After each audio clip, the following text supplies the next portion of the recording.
All right, Godly Manhood Part 5.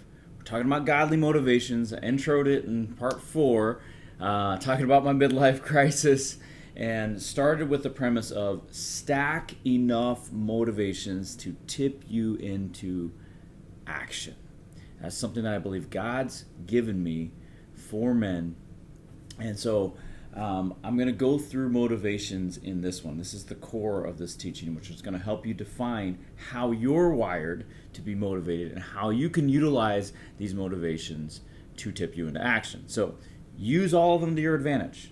God can use them. If you're just stuck in motivation, start checking these off the list until the scale tips. So here we go. Let's start thinking about how God wired us. We're going to put percentages on these. I have a tool that goes through all this, and you can put percentages on them yourself. That I'm going to have attached to this. The first one is this: health motivation. So that's the large category. Everyone can use these. There's lots of small categories underneath that. But it's time to write these down. It's time to understand what you're more motivated by. So there's general health motivations. That's the weight scale, right? If you don't have a scale, maybe you need to get one, right? Your energy levels. This was huge for me because if you have a great metabolism or you're younger, any of those things, you might not see it on the scale. You will see it in your energy levels. If you're not eating correctly, if you're not exercising regularly, your energy levels will be all over the place. You'll have these times where your energy levels tank. Longevity, that's a general health motivation. That's quantity and quality of life. I want to dance at my granddaughter's wedding, right? Okay, those are all motivators in your health. So another area of health motivation is competitive motivation. What does that look like long term? Well, that could look like team sports, if a softball league, that kind of thing, pickleball, those kind of things. Awards, there are different competitions you can get involved in that have awards with them. You could award yourself things, setting goals, okay, competing with yourself, personal records, present and past. Competing with your old self, competing with yourself right now. I would just start right now and focus on improvement. Competing with a training partner. Men have 10 times more testosterone than women. We typically are motivated by competitions. Typically part of the makeup, at least part of it. Aesthetic motivation, looks. What you look at, you got to look at yourself in the mirror anyway. You might as well use it to motivate you for God. Okay, it's part of how God wired you. The mirror motivates. It feels to believers, feels to Christians selfish or wrong. But it's just part of how God wired you, and it should not be ignored because you need this motivator. Use that to your advantage. That is one of the health motivations. Now, going to the next major category. This would be practical motivations. And so the first subcategory underneath that would be improvement motivation. My life will be better if I start doing these things. So long term, I'll make better decisions. I make more money. I take better vacations. I retire better. I can give more. I can bless my kids more. I can leave a legacy, inheritance, etc. Those are all things that are tied to improvement. Efficiency motivation. That's a practical motivation as well. I'm better at life because I'm doing this. My energy levels are higher. I'm more productive. There's less time of bad kinds of things. There's less stress in my life. So there's more efficiency. All right. Routine motivation. This is also a practical motivation. If you get a workout playlist or music that you put on in the morning. So music can be super helpful. Putting on the Bible app as you're getting ready. That's a routine kind of a thing that can keep you moving, keep you motivated. Food routine. I have a very specific kind of thing that I do every morning in terms of what I eat. Because if I don't start out right, my energy levels are junk throughout the day. All right, time of day that you're doing things. If you can be consistent with a time of day in terms of like working out, doing your personal devos, reading the Bible, do that. If you can't, be at least consistent with like the day of the week that you're working out, for instance. Place. You're working out in the same place, having your devos at the same place. If you can be consistent with that, that's helpful. Consistency in any of those areas, consistency on your calendar and your scheduling. Use any of those that you can. Those are practical motivations: improvement, efficiency, routine. Next one, a major group of new motivations, is called sunk cost motivations, and these are all ones that I feel like the Lord gave me. This is as I've been thinking about this over the course of about 12 weeks, God has given me a bunch of things. So use sunk cost motivations to your advantage. It's like sunk cost syndrome, but you use it for God's glory and your good. So sunk cost syndrome means I've poured so much money into this that I have to continue doing it. I've poured so much thought into this that I can't think another way. I've poured so much time into this that I still have to continue on this path, right? So you feel obligated to and do something because you're invested in it. That can be a bad thing, but it can also be a very good thing because you are wired for this and you can use it to invest specifically for your good and for God's work in your life. So research. I've sunk all this time into this, and so you're learning more about the thing that you want to do more of. You can go into a healthy rabbit hole, in YouTube videos or reading or all that kind of thing. Learning some things that will actually help you to live better, and that will be time invested that might tip the scale just a little bit more into motivating you into action. Finance motivation. I've sunk all this money into this, so buy something like a gym membership, like shoes, like weights, like a boxing bag, like a scheduling time with a trainer, like an app for nutrition. All those things help you to use sunk cost syndrome to your advantage. Now, be wise in your purchases. Only purchase with the agreement of your spouse if you have a spouse. But nutrition decisions may cost a little more, healthy nutrition decisions, right?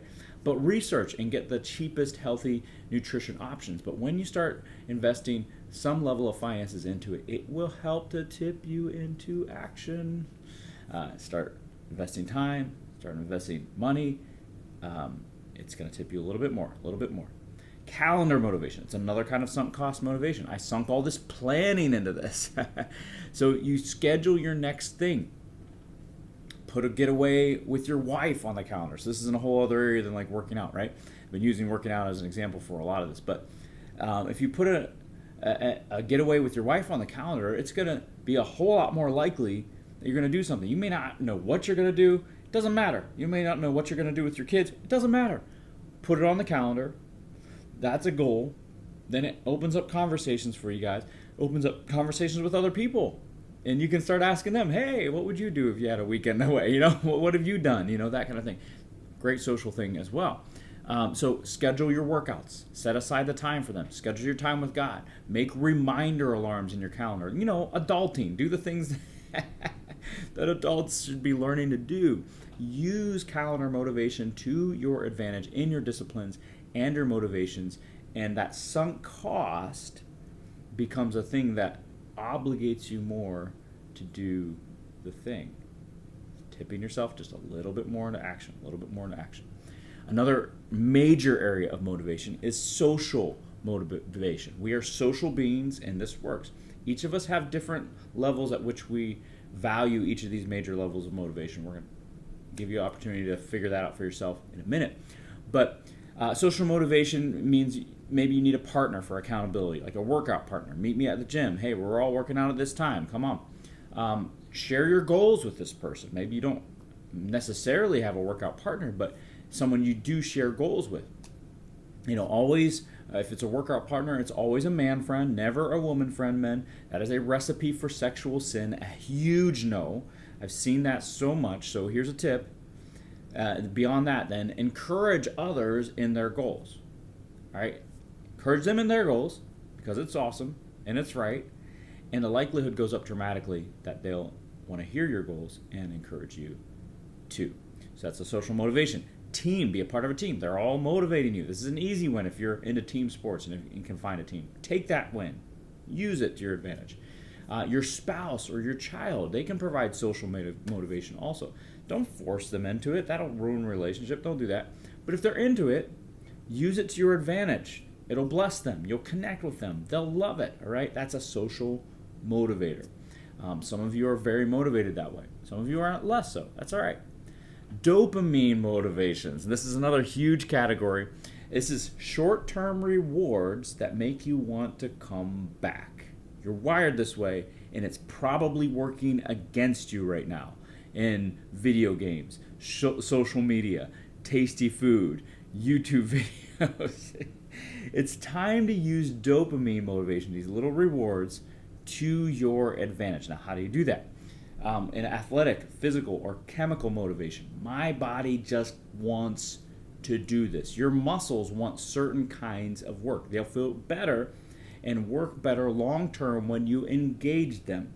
For me, it's 100% max effort sprints and jumps in weight room. Right? I love it. That kind of working out motivates me. Anything else pretty much demotivates me. It's how I'm wired. For some of you, it's long runs or rucks. That's like weighted hiking, or just regular hikes, or biking, or swimming, getting out in nature. It clears your mind, and you like that kind of effort. You like that kind of pain. If you're going to do max effort athletics like I do, at my age, or even if you haven't done it for 5 years or 3 years, it does require working up too, because your central nervous system remembers how to do it, but your muscles are not there, and your tendons are not there. So I went through 18 months of like lots of injuries when I first started getting into this. They were minor enough that I was able to work through them, get into physical therapy, do some physical therapy videos, but it was worth it, 100% worth it. And I've been basically injury-free for the last 3 years. So, progress and goals motivation. This is tied to dopamine, right? Progress and goals. Make a list of goals today, right now even. This is something you can check off that list. This is something that you can do right now to start tipping you into motivation. In the gym, 5 more pounds on a lift. That's what those little 2.5 pound weights are for. Right? 1 more rep in the gym. All right? I have 38 extremely specific goals that I'm tracking right now, written goals for my working out. In every lift I'm doing, in every race distance, every type of jump, both practice and competition goals. So many goals, because I love checking things off a list. And they're all improvement goals.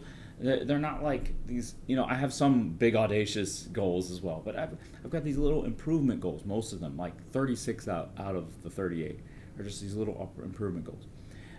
You get into a max out season, you might hit a bunch of those goals at once. And you might go in seasons where you're not hitting them as often, but then you're focusing on the little improvements, the 5 more pounds, the 1 more rep every single time.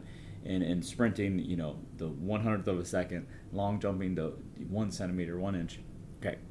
Then another dopamine motivation would be reward motivation. When I complete this, I will allow myself this half a cookie, a steak, that's my favorite kind of reward, a smoothie, etc. But good rewards that don't ruin your disciplines, but keep you moving forward.